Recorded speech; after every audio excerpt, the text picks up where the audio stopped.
Now, a retired fisherman is planning to mark the anniversary of a long-forgotten tragedy in Morecambe Bay. As a boy, Jack Manning saw a wartime pilot and plane swallowed into the bay's notorious quicksands after making a crash landing. Now he's commissioned a memorial plaque and he's trying to contact members of the airman's family to ensure his final resting place is never forgotten.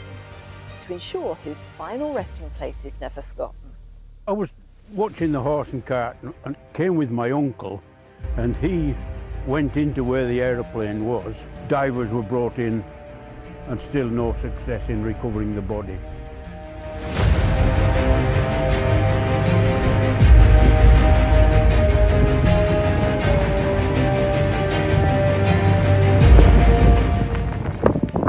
So maybe only a few yards, 50 yards or so, where all this happened. I was present the afternoon he took off, and I remember that he was in civilian clothes, just about to go on leave, when he was asked to perform an air test on a Martinet, which had been in for a repair. He agreed to do this, and we were told that, shortly after takeoff and a few miles from the airfield, the aircraft shed its propeller, which forced him to crash land on the sands near Ulverston. Morecambe Bay, November 1944, and a Miles Martinet aircraft takes off on a routine test flight. At the controls, Warrant Officer Kazimierz Pyka, a Polish airman stationed at the RAF's Walney Island base. But Warrant Officer Pyka never returned from that test flight. His plane developed problems and he crash-landed into Morecambe Bay.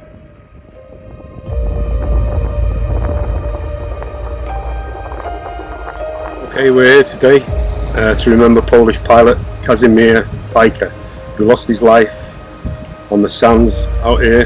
The location is Cartmel Sands, Old Park Wood, in the Leven Estuary. He got into difficulty in his aircraft when his propeller came off.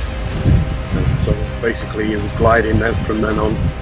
He came from Greenodd, did a loop and come from the south over the railway bridge and tried to land on the sands. Unfortunately he hit the wall, which flipped his plane. This was witnessed by a young boy, Jack Manning, who had this plaque inaugurated a year before his death. I think it's important that we try to locate this, possibly the plane and the pilot. For the debt I feel we owe the Polish people in their help during the Second World War, and in particular the Battle of Britain. All these young men came over from Poland. I recall that a search was mounted. It was the next day that his plane was found partly buried in soft sand, but with the cockpit empty. We all believed that he'd survived the crash and tried to make it for the shore, only to either be drowned by the tide or sucked under the quicksand.